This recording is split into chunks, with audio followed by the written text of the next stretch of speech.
अस्सलाम वालेकुम। आप देख रहे हैं प्रोग्राम एजेंडा 5। मैं हूं खतीजा राठौर।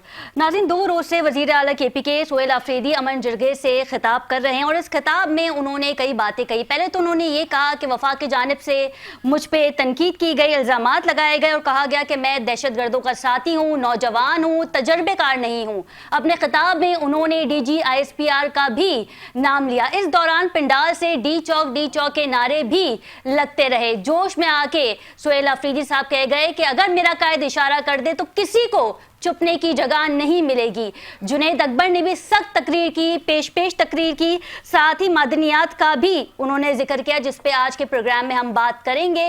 दूसरी जानिब पाकिस्तान पीपल्स पार्टी आज़ाद कश्मीर में अपनी हुकूमत बनाने जा रही है।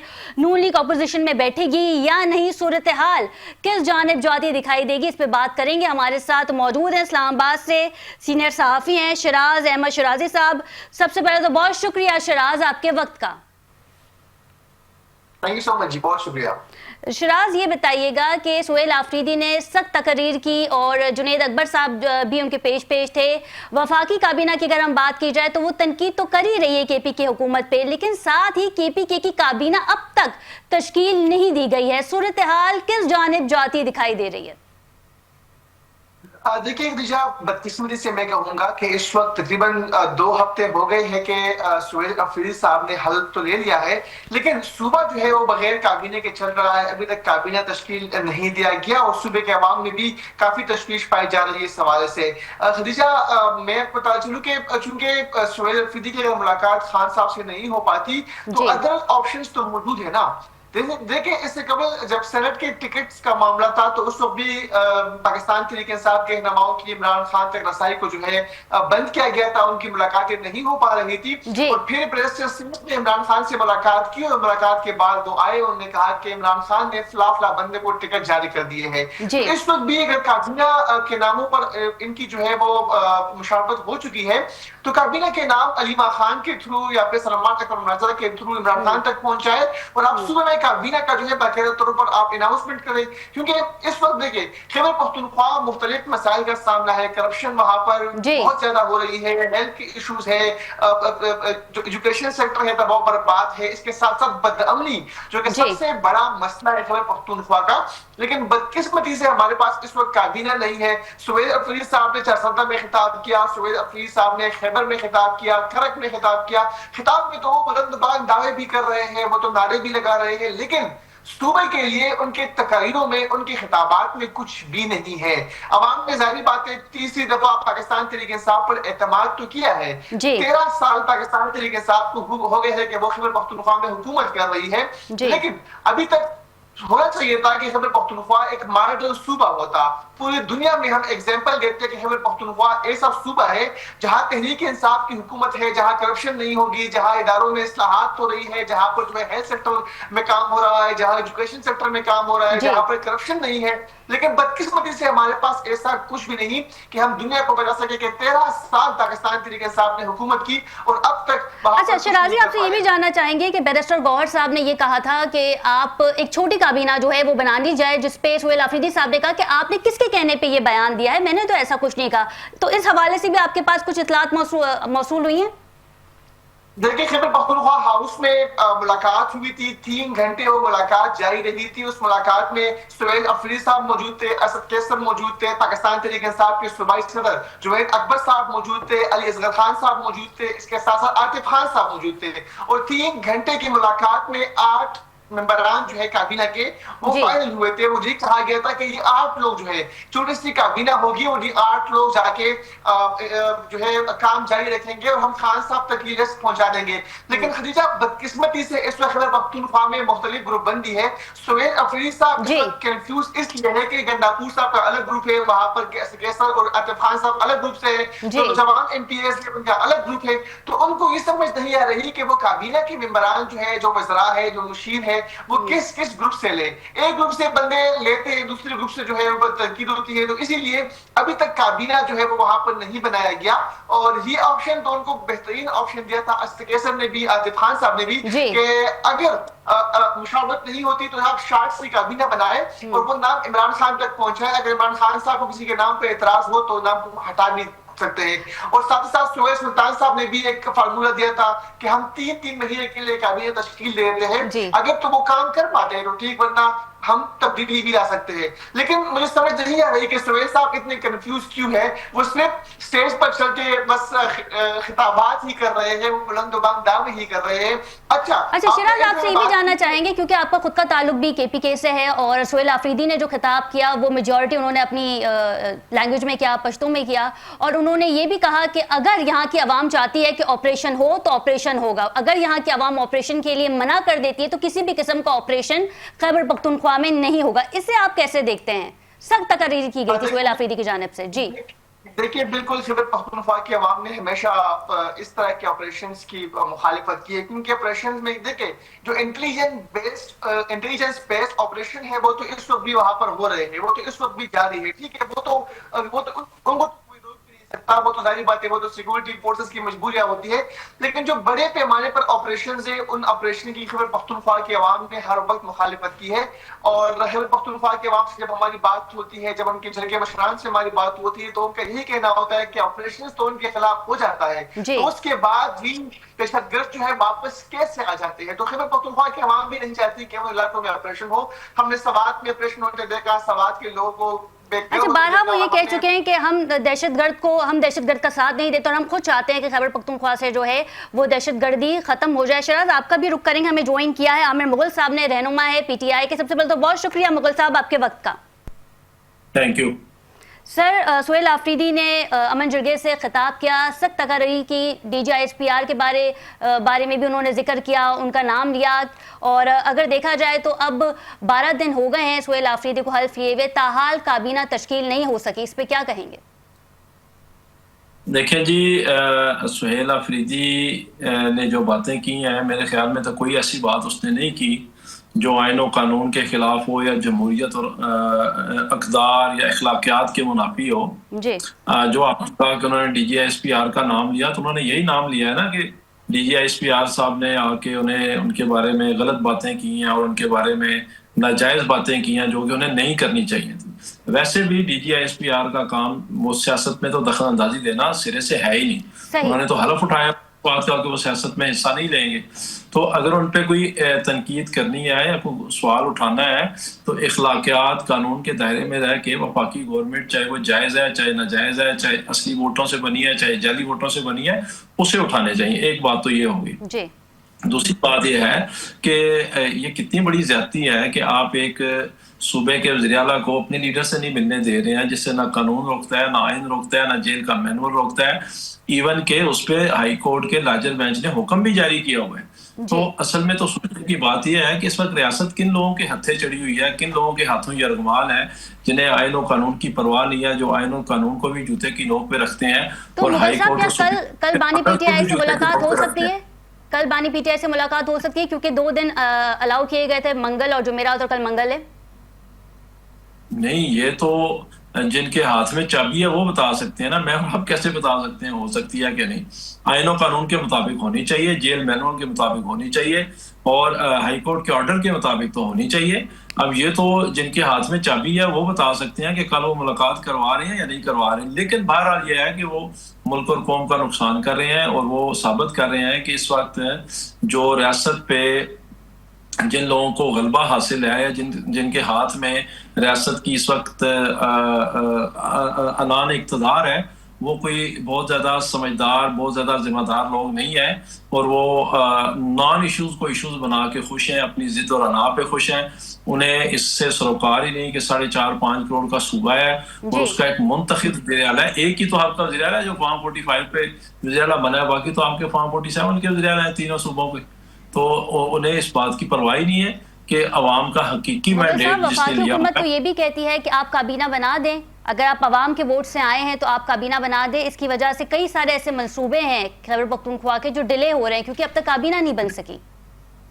मुझे आप ये बताएं, मैं आपसे सवाल करता हूँ, अवाम ने ये मैंडेट सोहेल आफरीदी को दिया है कि इमरान खान को दिया है?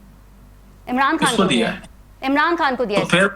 तो फिर यही कह रहा है सुहेल अफरीदी कि मुझे अपने लीडर से मिलने दे और मशवरा करने दे।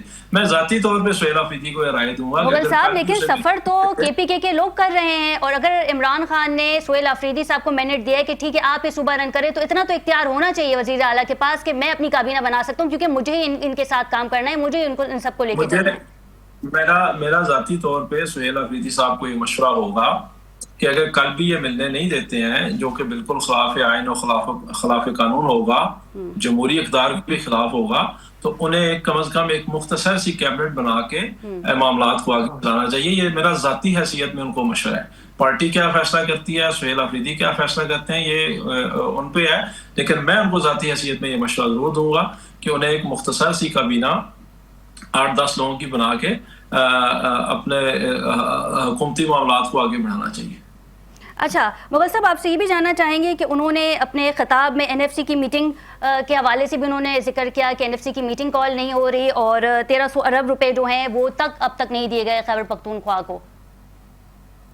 नहीं देखें, ये तो खैबर पख्तूनख्वा का राइट है ना, उसका हक है जी। जब आप एनएफसी अवार्ड के मुताबिक आप 1300 उस सूबे को देने के पाबंद हैं जिस सूबे में इस वक्त पूरे पाकिस्तान में हमेशा से वो दहशतगर्दी के खिलाफ फ्रंट फुट पे लड़ता है, जो दहशतगर्दी का निशाना है, जिसके ऊपर बहुत ज्यादा वो जो हमारे सिक्योरिटी फोर्सेस पे हमले, हमारी आम आवाम पे हमले और जो कुछ है वो सारा कुछ आपके सामने है। और दूसरे लफ्जों में इस सूबे ने जितनी ज्यादा तकलीफें, जितनी ज्यादा मुसीबतें उठाई हैं, जिसकी वजह से भी, जिसके भी गलत फैसले थे, जो भी उनका जिम्मेदार था, उसका अल्टीमेटली आके जो नुकसान है वो तो सूबे की आवाम को हुआ है। तो ऐसे सूबे के साथ ज्यादती करना और उसके 1300 अरब रुपया आपने जो देना है अभी तक नहीं दे रहे, तो उनका बिल्कुल जायज मुतालबा है सुहेल अफरीदी का।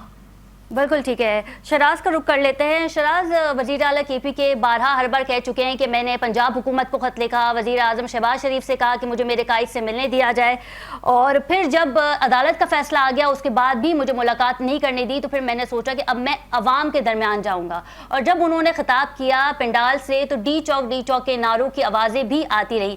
क्या समझते हैं आप कि आने वाला वक्त बहुत करीब है, एक बार फिर डी चौक का रुख किया जाएगा? क्योंकि जब अली अमीन गंडापुर साहब थे उस वक्त तो डी चौक पे वो आए और फिर चले गए। अब थोड़ा सुहेल अफरीदी साहब के लिए टफ होगा कि इस चीज को मुकम्मल कैसे किया जाए, फुलफिल कैसे किया जाए। देखिए खदीजा, पहली बात तो ये है कि सुहेल अफरीदी जो है वो आईएसएफ खैबर पख्तूनख्वा के सदर रह चुके हैं। उनके पास जाहिर बात है स्टूडेंट विंग के जो लोग हैं उनके साथ राब्ता भी है, तो सुहेल अफरीदी के लिए वर्कर्स को निकालना मुश्किल नहीं होगा। लेकिन यहाँ पर सवाल ये है कि हमने 4 अक्टूबर को भी पाकिस्तान तहरीक इंसाफ के वर्कर्स को इस्लामाबाद में देखा, हमने 26 नवंबर को भी वर्कर्स को यहाँ पर देखा।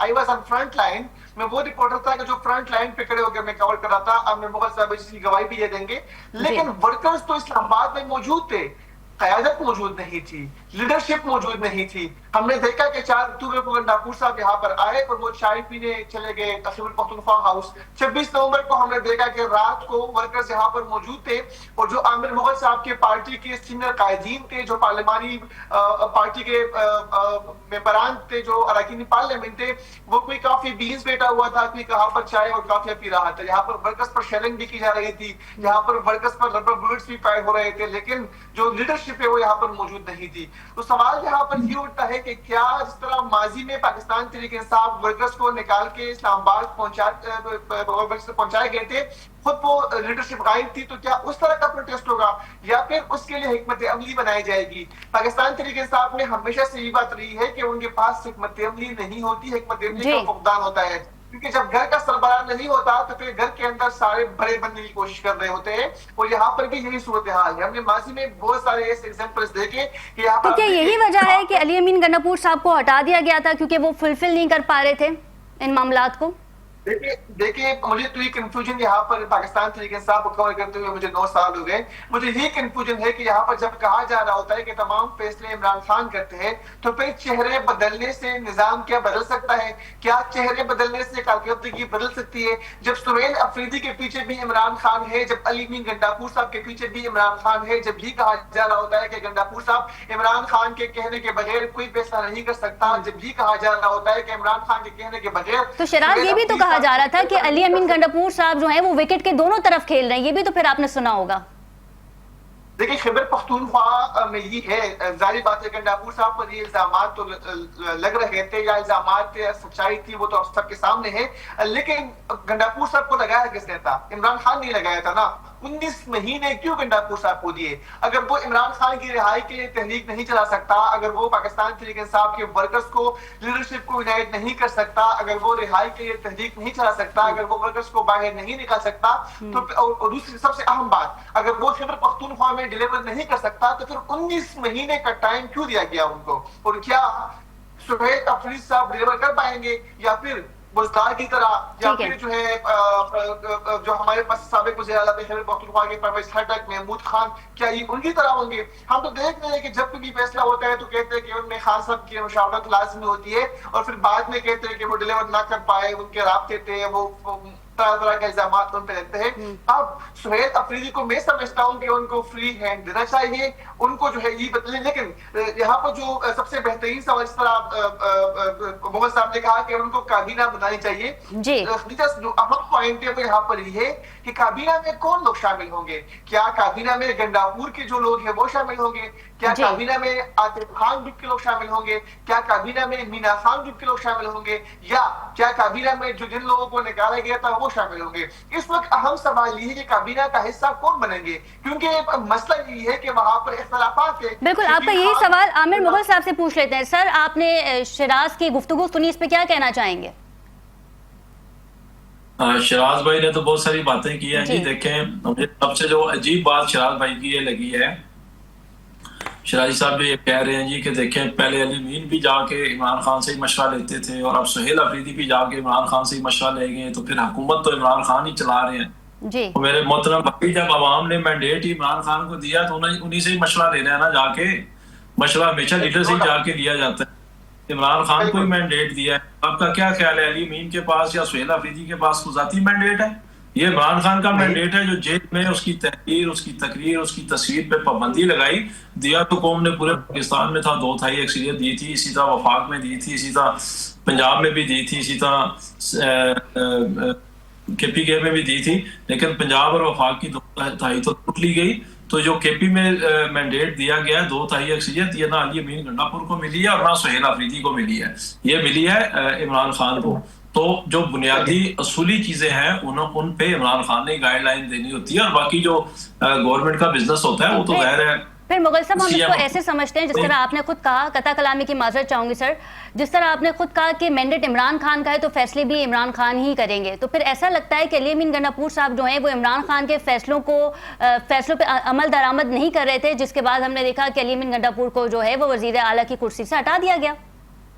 नहीं देखिए, वो तो खान साहब ने वाज़ेह किया ना क्यों हटाया है। ये तो हम तब किए ना कि जब हमें कोई बात इबहाम में हो या समझ ना आ रही हो। खान साहब ने कहा है कि जो फौजी ऑपरेशन हो रहा है उसको चूंकि वो रोकने में नाकाम हुए हैं, और इनको ये खान साहब ने असाइनमेंट दी है। आप सुन लेना, सुन ले शाही साहब, आप इसको रोके। दूसरा आपने कहा, शाही साहब आपने कहा कि जी बार बार ये अटेम्प्ट की लेकिन नाकाम हो गए।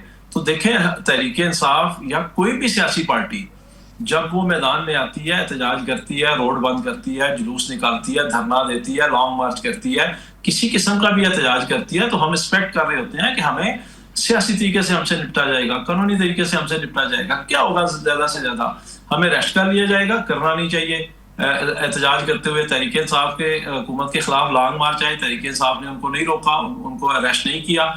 हमें ज्यादा से ज्यादा FIR दे के अरेस्ट ही किया जा सकता है ना, लेकिन हम कभी एक्सपेक्ट कर सकते हैं, या आप शिराई साहब कर सकते थे कि हमें गोलियां मारी जाएंगी? अभी क्या हुआ अमरीद के एहतजाज करने वालों के साथ? फलस्तीन के लिए एहतजाज कर रहे थे, क्या उनको गोलियां नहीं मारी गई? क्या हमें गोलियां नहीं मारी गई? तो आप अगर इसको हमारी नाकामी कहते हैं तो फिर मैं इस पर अफसोस का इजहार कर सकता हूँ ना। तहरीक इंसाफ एक सियासी जमात है, मुसल्ला जमात। शराज कुछ कहना चाह रहे जी? शराज, हम सियासी मेरी बात बस कंप्लीट होने वाली है। हम जब भी आएंगे सियासी जद्दोजहद के लिए आएंगे, मैं आती हूं शराज आपकी तरफ, धरना देंगे, पहिया जाम हड़ताल करेंगे, लेकिन हमारे हाथ में बंदूक फिर भी कभी नहीं होगी। हमको मुसल्ला गिरोह या मुसल्ला जत्था नहीं है। हम आईनी, कानूनी और जमहूरी तरीके से एहतजाज करते आए हैं, करते रहेंगे, और इसी तरीके से मुल्क में तब्दीली लेके आएंगे। ठीक है शराज, आप कुछ कह रहे थे? मुगल साहब, आपके जितने भी प्रोटेस्ट हुए हैं, जाहिर बात है आपके साथ एक पुराना ताल्लुक भी है, हमने भी इस्लामाबाद में होता, वहां भी इस्लामाबाद में होते हैं। मैंने कभी नहीं कहा कि पाकिस्तान तरीके साहब नाकाम हुई है। मेरा पॉइंट ऑफ व्यू था कि वर्कर्स यहाँ पर मौजूद थे, लीडरशिप यहाँ पर नहीं थी। और इस बात की अगर आप मुझे गलत साबित कर दे तो मैं, जाहिर बात है मैं इस्लामाबाद में होता हूँ, आगे मैं आपको दिखा भी सकता हूँ कि आई वाज ऑन ग्राउंड। 4 अक्टूबर को भी मैं ग्राउंड में था, मैं 26 नवंबर को भी यहाँ पर ग्राउंड में था, बल्कि मेरा ट्विटर अकाउंट आप सबके सामने है। दूसरी बात आपने की कि गंडापुर साहब के हवाले से, बिल्कुल फैसले इमरान खान के हैं, वोट इमरान खान के नाम पे लिया है, चाहे वो सुहेल अफरीदी हो, चाहे वो गंडापुर हो। लेकिन यहाँ पर मसला ये है कि पाकिस्तान तरीके साहब ये एक्सेप्ट नहीं कर पा रही कि जब गंडापुर साहब नाकाम हुए तो क्या ये नाकामी गंडापुर साहब की थी या फिर इमरान खान साहब की थी। तो ये डिक्टेशन तो इमरान खान साहब से ले रहे थे, मुलाकातें तो इमरान खान साहब से हो रही थी, काबीना तो इमरान खान साहब के कहने पर ही बनाया गया था। तो फिर वाई वहां पर वो डिलीवर नहीं कर पाए। जहां तक आपने बात की ऑपरेशन की, बिल्कुल मैं खैबर पख्तूनख्वा से ताल्लुक रखता हूँ मुगल साहब, और मुझे वहां की ग्राउंड रियलिटीज का शायद आपसे तो ज्यादा पता होगा क्योंकि मैं इलाज का हूँ। 12 दिन से ज्यादा दिन हो गए जब सुहेल साहब ने हेल्प किया है। क्या खैबर पख्तूनख्वा में जो ऑपरेशन रुकवाने की बातें हो रही थी, क्या वहां पर ऑपरेशन को रोका गया है? क्या अभी वहां पर ऑपरेशन नहीं हो रहा? तो जो बुलंदबांग दावे थे, जो बुलंदबांग वादे किए जा रहे थे, क्या बना उनका? हम तो ये कह रहे हैं कि ग्राउंड रियलिटीज कुछ और है, उनको समझना चाहिए। पाकिस्तान तरीके साहब पर खैबर पख्तूनख्वा के अवाम ने एतमाद किया है, और ये आपको ही पता होगा मुगल साहब के खैबर पख्तूनख्वा के अवाम ने फर्स्ट टाइम किसी को तीसरी दफा वहां पर मुंतखब किया है। नो डाउट के लोगों ने इमरान खान के नाम पर वोट दिया है, लेकिन जो वहां के लोग चाहते हैं कम से कम उस पर भी अमल दरामद होना चाहिए। बिल्कुल ठीक है, मुगल साहब पर रुक कर लेते हैं। मुगल साहब, पिंडाल से आवाज़ें आती रही डी चौक की, और सुहेल आफरीदी बारहा ये कह चुके हैं कि मैं एहतजाजी सियासत का चैंपियन हूँ। आने वाले वक्त में आप क्या देखते हैं? नंबर 1 कि अगर बानी पीटीआई से मुलाकात नहीं करने दी गई तो सुहेल आफरीदी डी चौक का रुक कर सकते हैं। दूसरा ऑप्शन ये है कि अगर खैबर पख्तूनख्वा में ऑपरेशन हुआ तो क्या उस सूरत में भी पाकिस्तान तहरीक इंसाफ जो है वो ऑपरेशन कर सकती है? क्योंकि सुहेल आफरीदी साहब भी कह चुके हैं बारहा, अगर अवाम चाहती है कि ऑपरेशन हो तो ऑपरेशन होगा, अदरवाइज नहीं होगा। क्या कहेंगे? देखिए जी, बात यह है कि तहरीक इंसाफ का ये मौक़िफ़ है कि जब अवाम ने मैंडेट दिया पाकिस्तान तहरीक इंसाफ को खैबर पख्तूनख्वा में, तो आप वहाँ पे दहशतगर्दी के ख़िलाफ़ जो भी आपने स्टेप लेना है वो आप गवर्नमेंट की मर्ज़ी से, उनकी मशावरत से और उनके साथ एक वर्किंग रिलेशन बना के लें। तहरीक इंसाफ कब कहती है कि आप दहशतगर्दों का कला कमा ना करें? तहरीक इंसाफ कब कहती है कि दहशतगर्दों के खिलाफ कार्रवाई ना हो? तहरीक इंसाफ का यह मौक़िफ़ है कि इस सिलसिले में अवाम को एतमाद में दिया जाए। और जो स्टेक होल्डर्स कौन से हैं, इनको समझे जरा। खैबर पख्तूनख्वा की अवाम, खैबर पख्तूनख्वा की हुकूमत, और जो अफगानिस्तान की अवाम या उनकी हुकूमत है, इनके साथ एक बैठ के एक जामिया हिकमत अमली बना के, अब देखिए ना, आप दोहा कतर में क्यों बैठ रहे हैं? अगर जंग ही इस मसले का हल है, अगर आपने जंग से ही मसला हल करना है, तो फिर आपको बैठना नहीं चाहिए दोहा कतर में। तो जो बात तहरीक इंसाफ या इमरान खान कह रहे हैं, आप भी तो कर तो वही रहे हैं। आप बैठ रहे हैं उनके साथ, एंगेज कर रहे हैं, आप उनके सामने अपने मुतालबात रख रहे हैं, वो आपके सामने अपने जो उनके जहन में जो चीजें वो पेश कर रहे हैं। तो जो अभी शराजी साहब ने कहा कि सुहेल वो ऑपरेशन को नहीं रोक सके, तो भाई अभी सुहेल को जुमा 8 दिन तो हुए आए हुए, आप सुहेल अफरीदी को कुछ टाइम दें। वो जो उसको इमरान खान ने जो गाइडलाइन दी है, जो अवाम का मैंडेट के मुताबिक परफॉर्म करेंगे इंशाल्लाह। और हम तो देखें, हमारे स्पीकर हैं जो बाबर सलीम स्वाति और सुहेल अफरीदी, दोनों ने ये वफाकी गवर्नमेंट से कहा है कि आप हमारे साथ बैठें, डिस्कस करें, हम आपको कायल करेंगे, आप हमें कायल करें। बल्कि उन्होंने तो इधर तक कहा है आप हम सारी अपोजिशन को बुलाते हैं, सारे स्टेक होल्डर्स बैठते हैं। बेशक तहरीक इंसाफ को मैंडेट दिया केपीके की अवाम ने, लेकिन इस केपीके की अवाम की कोई छोटी मोटी नुमाइंदगी जेयूआई के पास भी है, कोई छोटी मोटी नुमाइंदगी एएनपी के पास भी है, छोटी मोटी नुमाइंदगी पीपल्स पार्टी के पास भी है, छोटी मोटी नुमाइंदगी जो है वो नून लीग के पास भी है। अगरचे उनको लूट के माल से सीटें दे दे के 2-2, 3-3 सीटों को 18-18 सीटें बना दिया गया है। लेकिन मैं कहता हूँ 2-3 सीटें भी हों तो उनके पास भी नुमाइंदगी तो हुई ना 2-3 सीटें, सबको इकट्ठा। ये कोई सियासी पॉइंट स्कोरिंग नहीं है फौजी ऑपरेशन, क्योंकि इसके नतीजे में बेगुनाह लोगों की जानें ज़ाया होती हैं, बच्चे शहीद होते हैं इसमें। तो इसमें बैठे, बहुत शुक्रिया आमिर मुगल साहब आपके वक्त का। नाजरीन, प्रोग्राम में मजीद भी बात करेंगे, लेकिन यहाँ वक्त हुआ एक शॉर्ट कमर्शियल ब्रेक का। स्टे विद अस।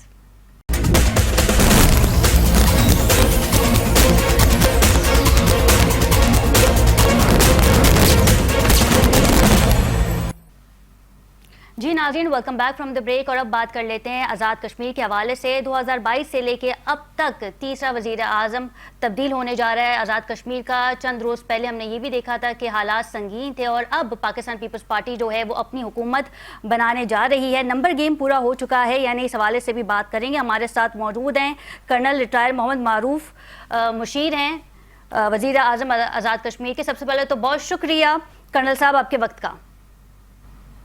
बहुत मेहरबानी, आपने मुझे अपने प्रोग्राम में वक्त दिया और बात करने का मौका दिया। Thank you. कर्नल साहब, क्या समझते हैं आप? चंद रोज पहले तो हम ये डिस्कस कर रहे थे कि आज़ाद कश्मीर के हालात संगीन हैं और अब ये बताया जा रहा है कि पाकिस्तान पीपल्स पार्टी जो है अपनी नई हुकूमत बनाने जा रही है। क्या कहेंगे इस पे? बिस्मिल्लाहिर्रहमानिर्रहीम। देखें, 2021 में जो हमारे इलेक्शन हुए उसमें बेसिकली तो वो इलेक्शन जो वो आपको पता, क्योंकि हमारी बदनसीबी ये है कि जो सेंटर में गवर्नमेंट हो वो वहाँ जो है ना गवर्नमेंट बना लेते हैं। और उस वक्त तो ख़ासकर 2021 में पीपल पार्टी है ना PTI वालों ने ऐसी मैंडेट जो है ना मैं समझता हूँ चोरी किया। तो वो हुकूमत तो उन्होंने बना ली, लेकिन वो आपको पता वहाँ वो लोगों को इकट्ठा करके एक कोई पार्टी वाली बात उनमें नहीं थी। तो किसी को इधर से पकड़ा, किसी को इधर से पकड़ा और एक आपने असेंबली में मेजॉरिटी बना ली जी। और मेजॉरिटी बना के आपने वजीर आजम बना दिया, वहाँ अब्दुल कयूम नियाजी साहब को बना दिया। वो भी एक अजीब बात थी कि वो चूंकि इमरान खान नियाजी थे, हालांकि अब्दुल कयूम नियाजी वो नियाजी नहीं थे, लेकिन उन्होंने वो अपने नाम के साथ नियाजी लिखते थे, इन्होंने उनको वजीर आजम बना दिया। तो वो थोड़ा अर्सा चले, मेरा 9 महीने से ज़्यादा नहीं चल सके और उसको तब्दील कर दिया। फिर जो नेक्स्ट जो वज़ीर आज़म उन्होंने बनाए वो तनवीर इलियास थे। तनवीर इलियास का भी कोई सियासी बैकग्राउंड नहीं था और वो भी चूँकि उनको इंटरव्यू आपने सुनोगे, वो पैसे खर्च करने वाले संचोरस के वो मालिक हैं, तो उन्होंने खुद पैसे खर्च किए तो उनको वज़ीर आज़म बना दिया गया। लेकिन इस तरह की जो आपको पता है, इस तरह की जो मेक ब्रेक होती है ना, उनका वो ज़्यादा देर पा नहीं हो सकती। वो भी कुछ अर्सा चले और वो फिर 2000 जो है ना वो 2023 में वो भी कोर्ट ने उनको फारिग कर दिया। उसके बाद मौजूदा वजीर आजम आए जी। ये वजीर आजम भी PTI के टिकट पर लड़े और उनके टिकट पर ये बने, लेकिन चूंकि वहाँ उस वक्त फॉरवर्ड ब्लॉक बन चुका था, उन लोगों ने, जैसा मैंने पहले बताया कि ये लोग मेक ब्रेक वाले थे, कोई एक कोई हैसियत किस्म की या जगजैती वाली बात इनमें नहीं थी। तो वहाँ फॉरवर्ड ब्लॉक बन गया, फॉरवर्ड ब्लॉक के ये सरबराह बने और ये वजीर आजम बने। तो उस वक्त भी जो एक अजीब ही किस्म का सिलसिला हुआ कि कहने लगे जी कि इनको कुछ पार्टी ने कहा कि पीपल पार्टी ने और दूसरी पार्टी ने कहा कि हम इनको नहीं वोट नहीं देंगे, लेकिन घंटे बाद उन्होंने सब लोगों ने वोट दिया और ये 48 वोट के साथ वजीर आजम बन गई। तो वजीर आजम बनने के बाद इन्होंने वहाँ काम बहुत अच्छे किए हैं, इसमें कोई दो राय नहीं है कि इन्होंने वहाँ जो है प्रोटोकॉल खत्म की, बचत की, खजाने में बोझ नहीं बने। प्राइम मिनिस्टर हाउस में 36 एक बहुत बड़ी फौज होती थी मुलाजमत की, वो सब खत्म हो गई। वहाँ भी एक सेक्रेटरी और एक इनका PRO है, बाकी सब लोग जो है वो अपने कामों में हैं। इसी तरह वहाँ मेरिट का बहाल किया और मुख्तलिफ किस्म के जो अच्छे इक़्तिदाम किए हैं। लेकिन एक चीज जो थी वो ये थी कि वहाँ MNA की बात ये हो गई कि ये MNA की गवर्नमेंट है। MNA की गवर्नमेंट की वजह से जो वहाँ का MNA है उसको अपने हल्के के सारे इख्तियारात मिल गए। उस इख्तियारात मिलने की वजह से वहाँ के जो अवाम है वो थोड़ा वो नेग्लेक्ट हो गए, जिसकी वजह से आपके सामने ये जो है बिल्कुल ठीक है। मारूफ साहब, हमें सेनेटर सहर कामरान साहिबा ने ज्वाइन किया है। बहुत शुक्रिया सहर आपके वक्त का। जानना आपसे ये चाहेंगे कि पाकिस्तान पीपल्स पार्टी आज़ाद कश्मीर में अपनी हुकूमत बनाने जा रही है, नंबर गेम पूरा हो चुका है, इस पे आप क्या कहेंगी?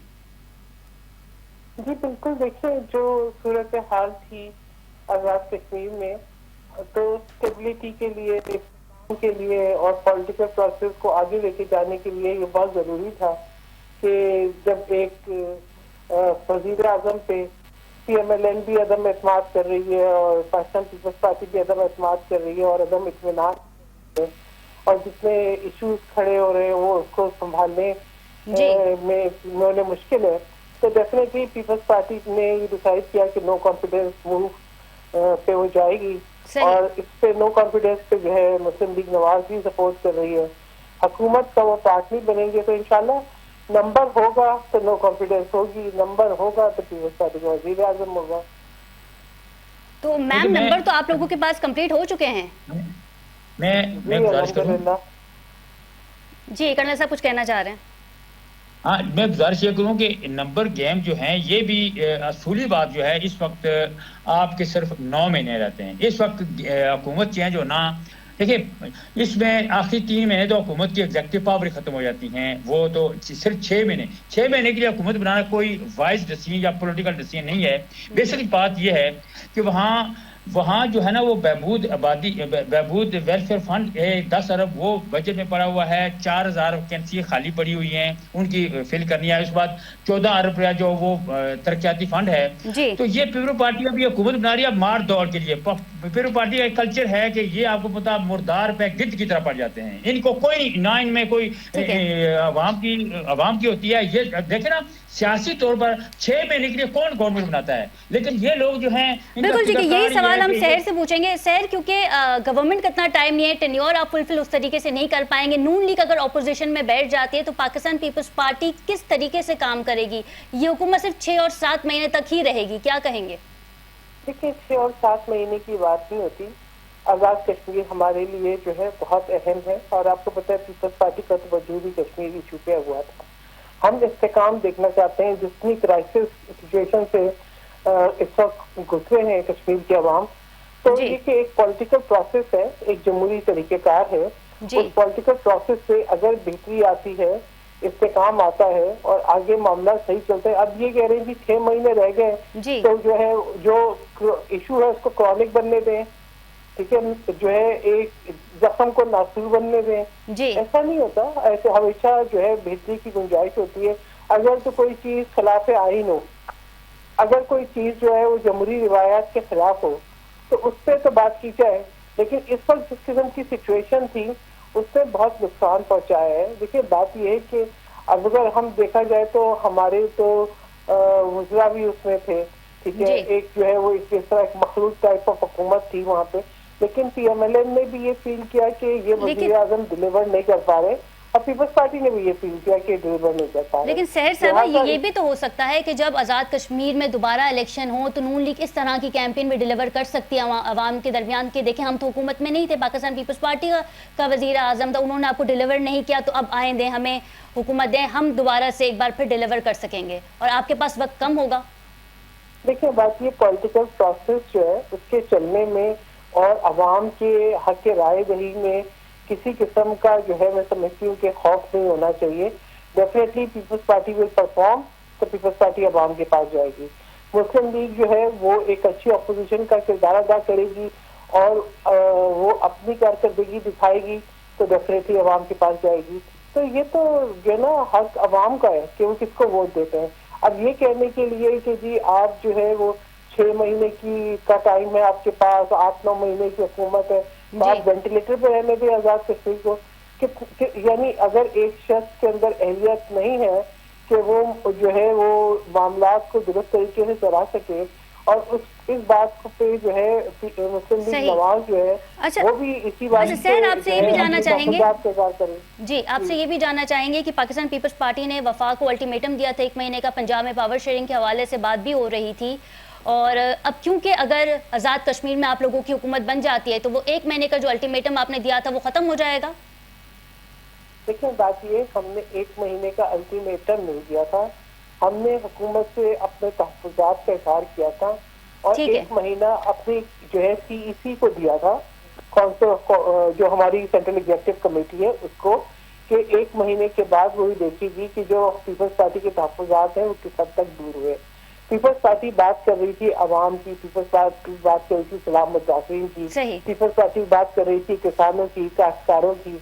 तो मैं समझती हूँ कि ये वो इश्यूज हैं जिनकी हमारा वोटर जो है वो किसान है, हारी है, मंसूर है, हम उसको तो नजरअंदाज नहीं कर सकते। इसी तरीके से जो है यहाँ हमें ये लग रहा था कि जो है सूबों के दरमियान जो वसाइल हैं उनकी मुनसिफाना तकसीम पे हमें इश्यूज है, क्या हम ये देख रहे हैं कि हमसे मुशावरत उस तरीके से नहीं हो रही। कर्नल साहब कुछ कहना चाह रहे हैं? हमारी सेंट्रल एग्जीक्यूटिव कमेटी के पास है। जी कर्नल साहब आप कुछ कहना चाह रहे हैं? ये मैडम कह रही हैं कि पीपल पार्टी अवाम की बात करती है, तो पीपल पार्टी अवाम की बात करती है पंजाब में, पीपल पार्टी अवाम की बात करती है कश्मीर में, पीपल पार्टी सिंध में अवाम की बात की उनकी, वहाँ लुट मची हुई है, करप्शन कर रही है, वहाँ भी अवाम की बात करें ना। आप अगर सिंध से पंजाब में आए तो पता लगता है कि किसी थर्ड वर्ल्ड कंट्री से डेवलप्ड कंट्री में जा रहे हैं, और या पंजाब से सिंध में जाएंगे। एक बात तो ये है। दूसरा मैं बताऊं, जो मौजूदा पॉलिटिकल सिचुएशन आजाद कश्मीर में डेवलप हुई है, चौथा वजीर आजम बनना जा रहा है, मेरे ख्याल में जो पॉलिटिकल रास्ता वे फॉरवर्ड था वो ये था कि आप नया मैंडेट लोगों से नया मैंडेट ले लें, 8 महीने के लिए नौ गवर्नमेंट बनाने की बजाय आप नया मैंडेट ले लें। और वैसे ये बात जो आपने बिल्कुल सही की है कि पीपल पार्टी जो है, पीपल पार्टी की पॉलिटिक्स हमेशा ब्लैकमेलिंग वाली रही है। उन्होंने जब इतना ब्लैकमेल करना शुरू कर दिया, सेंटर को डिस्टेबलाइज करने की कोशिश की, पंजाब को, तो मेरे ख्याल में ये एक उनको चॉकलेट दी जा रही है, एक पॉलिटिकल थोड़ा सा बैलेंस क्रिएट करने के लिए कि भाई ठीक है भाई आप जाके लूट मार करो। अदरवाइज इस तरह की इस वक्त गवर्नमेंट बनाने का या इस वक्त नई गवर्नमेंट बनाने का कोई तुक नहीं बनती। लेकिन बहरहाल अभी क्या ये बात सही है कि उनके पास नंबर पूरे हो रहे हैं, जो सियासी प्रोसेस के मुताबिक उनके पास नंबर हैं तो वो वज़ीर आज़म बना सकते हैं, लेकिन कुछ अखलाकियात भी होती हैं अवामी बेहतर और बिल्कुल ठीक है। तजिया ले लेते हैं, शराज हमारे साथ मौजूद हैं। शराज बताइएगा क्या सूरत हाल बनती हुई नजर आ रही है आज़ाद कश्मीर में? पाकिस्तान पीपल्स पार्टी जो है वो अपनी नई हुकूमत एक बार फिर बनाने जा रही है, क्या कहेंगे?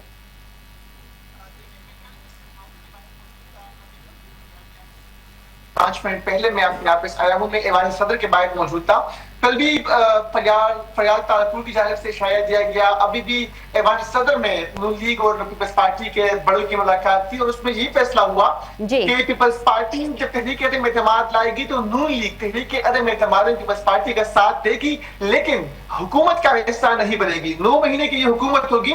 और यहाँ पर चूंकि सबने बात की और सेहत साहिबा ने बात की, देखिए कश्मीर का जो बैकग्राउंड है, जो कश्मीर की पॉलिटिक्स है वो थोड़ा सा अलग है। अगर हम उनका कंपेयर करें पंजाब के साथ या हमारे जो विफाक है इसके साथ, दोनों में काफी डिफरेंस है। दूसरी बात यह है कि यहाँ पर नंबर गेम की बात हो रही है कि नंबर गेम पूरे है कि नहीं है। जाहिर बात है कल तो उन्होंने नंबर पूरे शो कर लिए, लेकिन सवाल यहाँ पर ये है कि ये नंबर गेम पूरे हुए कैसे?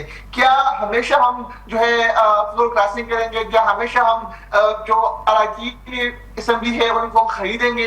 ये रिवायत क्यों जो है हमारे पाकिस्तानी पॉलिटिक्स में है? अब देखिए हम देख रहे हैं कि चौथा वज़ीर आज़म है, और यही होता है कि जो फॉरवर्ड ब्लॉक बना दिया जाता है, वहाँ के जो मेंबरान है उनको यहाँ लेके आते हैं। अच्छा शराज, ऐसा भी तो पॉसिबल हो सकता है कि आप वोट ऑफ नो कॉन्फिडेंस लेके आ रहे हैं, लेकिन वज़ीर आज़म जो है वो खुद भी तो इस्तीफा दे सकते हैं। वज़ीर आज़म साहब खुद इस्तीफा दे सकते हैं, ज़रा का बताना है कि वो कल तक या दे देंगे। लेकिन दूसरी बात ये कि अगर वो ना भेजे तो आपके पास ऑप्शन तो मौजूद होता है, लेकिन ये नहीं होना चाहिए कि आप फॉरवर्ड ब्लॉक बनाए, वहां के लोगों को यहाँ साथ में। देखिए कल वो जो फॉरवर्ड ब्लॉक के जो हेड थे, जो साबिक जो वजीर थे तालीमी कश्मीर के, उनसे मैं सवाल किया, मैंने कहा किसके कहने पर जो है आप शामिल हो रहे हैं पाकिस्तान पीपल्स पार्टी में? तो उन्होंने कहा कि ये मेरे जमीन का फैसला है, मेरा जमीन जाग गया। तो मैंने कहा कि मोहतरम आपका जमीर जो है वो इतनी देर में जमीर जा गए, ठीक है, सारी बात है। अब यही होता है हमारे यहाँ बदकिस्मती से कि हम गलत फैसले ले लेते हैं और फिर बाद में ब्लेम जमीर पर लेते हैं। देखिए 9 महीने का टाइम है, पाकिस्तान पीपल्स पार्टी वहां क्या कर पाएगी? कुछ भी नहीं। नून लीग ने भी वही काम किया पीपल्स पार्टी के साथ जो पीपल्स पार्टी ने वफाक में नून लीग के साथ किया है। तो अब देखना होगा कि क्या कुछ कर पाते हैं, लेकिन मुझे नहीं लगता कि क्या किसी का नाम सामने आया है वजीर आजम के लिए? शराज ये भी बताइएगा। देखिए मुख्तलिफ नाम जो है वो सामने आ रहे हैं। कल भी सवाल से हमने बात की, वो जी बताना है पाकिस्तान पीपल्स पार्टी के नमाओं का कि बिलावल भुट्टो जरदारी ही नाम जो है वो डिस्क्लोज करेंगे, लेकिन मुख्तलिफ नाम सामने आ रहे हैं। सरदार तनवीर इलियास साहब चूंकि पाकिस्तान तहरीक साहब को पहले बड़े प्यारे थे और फिर हमें देखा कि उनको प्राइम मिनिस्टर भी बनाया गया, अब वो पीपल्स पार्टी के लिए भी जो है एक मैं समझता हूँ कि उनके लिए एक बेहतरीन किरदार को प्ले कर रही है। तो देखना होगा कि किसका नाम आता है, लेकिन पीपल्स पार्टी ने जो है बड़ी मुश्किल यानी कि 9 महीनों में कुछ भी नहीं कर पाएगी। और ऐसे भी बदनामी लास्ट टाइम हमने देखा सारा पीडीएम की हुकूमत बनी थी और इमरान खान साहब का जितना भी वो मलबा था वो अपने ऊपर उन्हें गिरा दिया। तो पीपल्स पार्टी भी यही करने वाली है कश्मीर में। बिल्कुल ठीक है। सैर साहिबा, 9 माह की हुकूमत में पाकिस्तान पीपल्स पार्टी आज़ाद कश्मीर को आखिर क्या डिलीवर कर पाएगी? कहीं ऐसा ना हो कि लेने के देने पड़ जाए, नून लीग जो है वो तो अपोजिशन में बैठ जाएगी और बारहा ये कहेगी कि हम तो अपोजिशन में थे, हमारे पास तो इख्तियारात ही नहीं थे। देखिए, मैं आज का जवाब मेरे ख्याल में दे चुकी हूँ जी। और मैंने बड़ी वजाहत से दे दिया ना कि पीपल्स पार्टी आवाम को डिलीवर करेगी तो इलेक्शन में जाएगी, ठीक है। अगर पीपल्स पार्टी कुछ के सामने कोई बेहतर प्रोग्राम ना होता तो शायद पीपल्स पार्टी इतना बड़ा चैलेंज नहीं लेती। चैलेंजिंग सूरत हाल है, लेकिन पॉलिटिकल प्रोसेस का चलना वो बहुत जरूरी है। दूसरी बात यह कि एक फजूल किस्म की तनकीद हुई थी सिंध पे, कभी सिंध में आके देखा इस वक्त हेल्थ का बेहतरीन निजाम सिंध में है। इस वक्त जो है सबसे ज्यादा रेवेन्यू जो है वो सिंध जनरेट करता है। सही। इस वक्त जो है वो थर में कोयले से बिजली जो है सिंध बना रहा है। इस सबसे पहले इलेक्ट्रिक बसेस सिंध के अंदर आई हैं। सबसे जो है ना बेहतर, अगर आप ये देखें कि अवाम को रिलीफ पहुंचाया गया है, किसानों को, हारियों को 2022 के सैलाब के बाद, तो वो सिंध में पहुंचाया है। सबसे बड़ा हाउसिंग प्रोजेक्ट जो है 2.1 मिलियन क्लाइमेट रेजिस्टेंट हाउस वो सिंध में बन रहे हैं। तो देखिए, एक होता है तनकीद बराए तनकीद जी। वो तो उसका तो मेरे पास कोई इलाज नहीं है, लेकिन ये कि ऑल्दो हमारे पास वसाइल कम होते हैं, लेकिन उसके बावजूद जितना सिंध कंट्रीब्यूट कर रहा है हर सतह के ऊपर, उसको जो है अप्रिशिएट करना चाहिए। अब ये अलग बात है कि सीपैक के पैसे पूरे लग जाते हैं पंजाब में। सैर साहिबा, मैं खुद कराची में रहती हूँ, कराची की पैदाइश हूँ और कराची में ही रहती हूँ, और मुझे पता है पाकिस्तान पीपल्स पार्टी कितनी फैसिलिटीज दे रही है यहाँ पे आवाम को। अच्छा चलिए, फिर आपको पता है तो मुझे तो प्रोग्राम में लेना ही नहीं चाहिए था आपको। आप तो खुद ही बात जवाब नहीं, आपका पॉइंट भी आ गया है। देखिए, बात है कि जब क्या सिंध के अंदर डेस्क हेल्थ का निजाम नहीं है फ्री ऑफ कॉस्ट? क्या जो है एनआईसीवीडी में बहुत अच्छी तरीके से काम हो रहा है, जेपीएमसी में बहुत अच्छी तरीके से काम हो रहा है। ये हम खुद वहाँ जाते हैं, उसकी रिपोर्टिंग भी करते हैं और बहुत ही बेहतरीन अंदाज में करते हैं कि जहाँ पीपल्स पार्टी काम अच्छा कर रही है वहाँ हम कहते हैं। हर पे क्या कोयला जो है वो बिजली नहीं बना रहा है? क्या वहाँ पे तब्दीली नहीं आई है? क्या 2022 के बारिशों और सैलाब के बाद बहाली नहीं हुई थी? क्या 2.1 मिलियन हाउसेस नहीं बन रहे हैं? क्या लोगों को उसकी ओनरशिप नहीं मिल रही है? देखिए, बात ये है कि हाँ, ये कहे कि जी गिलास इज नॉट फुल, बट ये ना कहे कि गिलास इज एम्प्टी। बिल्कुल ठीक है। हमेशा इम्प्रूवमेंट की गुंजाइश होती है और चल रहे होते हैं प्रोजेक्ट। जो कितना मैं समझती हूँ, क्या इलेक्ट्रिक बसेस नहीं चली है वहाँ पे? क्या पिंक बसेस नहीं चली है? क्या खवातीन को स्कूटीज नहीं मिली है? हर मैं समझती हूँ कि इनिशिएटिव सिंध में लिया जा रहा है, सिर्फ ये कि उसको एक्सेप्ट करने की बात है। और हाँ, तो कभी भी कोई चीज जो है वो मुकम्मल सेटिस्फाई नहीं करती, गुंजाइश होती है। शुक्रिया बहुत बहुत। बिल्कुल ठीक है। कर्नल साहब को रुक कर लेते हैं। कर्नल साहब, क्या समझते हैं आप कि कल अगर नई हुकूमत बन जाती है, पाकिस्तान पीपल्स पार्टी हुकूमत में आ जाती है, तो फिर क्या चैलेंजेस दरपेश होंगे पाकिस्तान पीपल्स पार्टी को आज़ाद कश्मीर में? देखिए, बात यह है कि सबसे पहली बात तो मैं ये कह रहा हूँ कि पीपल्स पार्टी के पास जो है ये फ्रेजाइल हुकूमत बन रही है। इनके पास बेसिकली इनके पास ओरिजिनली 12 लोग थे, फिर बाद में इन्होंने आगे पीछे से मांग तांग के उनको 17 किया। आज इनके पास जो अपने ओरिजिनल मेंबर थे वो 17 थे, और कल से इन्होंने वो जोड़ तोड़ शुरू करके बाकी लोगों को मिला के वहाँ दावत पे 27 लोग पूरे किए। अभी इनके पास ये इनको एक बहुत बड़ा मसला आ रहा है कि इनको जो है ना वजीर आजम के लिए जो इंतखाब का जो मसला आ रहा है, क्योंकि जो मुख्तलिफ ग्रुप इनको जिन्होंने ज्वाइन किया है वो कुछ शराइत पे आए हैं, और उसमें कुछ लोगों की शराइत है कि फलां अगर वजीर आजम हुआ तो हम आपके साथ चलेंगे, अगर दूसरा हुआ तो हम आपके साथ नहीं देंगे।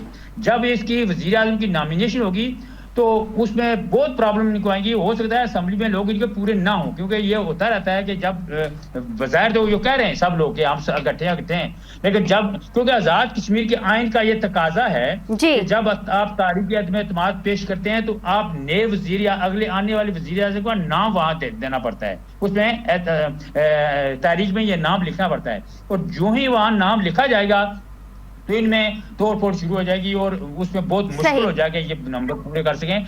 लेकिन दूसरी बात ये है कि क्योंकि बेसिक इस वक्त जो इनको बहुत बड़ा मसला है वो ये है कि जो वहाँ एक्शन कमेटी के साथ इनके माहदे हुए हैं गवर्नमेंट के, उसमें मैक्सिमम जो वजीर है वो 20 हो सकते हैं, और जब ये जब अभी काबीना बनाएंगे तो 20 से ज्यादा वजीर नहीं बना पाएंगे। अगर ज्यादा बनाएंगे तो वो जो माहदे हैं माहदा वो टूट जाएगा और एक्शन कमेटी एक्टिव हो जाएगी, तो उसमें इन लोगों के अंदर रिजल्टमेंट शुरू हो जाएगी, ये मसाइल पैदा होना शुरू हो जाएंगे और फिर ये डिलीवर नहीं कर सकेंगे। लेकिन असल में जो इनका जो मतमा नजर है वो इनकी नजरें हैं उस 14 अरब जो डेवलपमेंट फंड पड़ा हुआ है और 10 अरब जो है ना वो बहबूद आबादी वाला जो पड़ा हुआ है उस पर नजर है, और 4000 जो मुलाजमत जो वैकेंसी पड़ी है उन पर नजर है।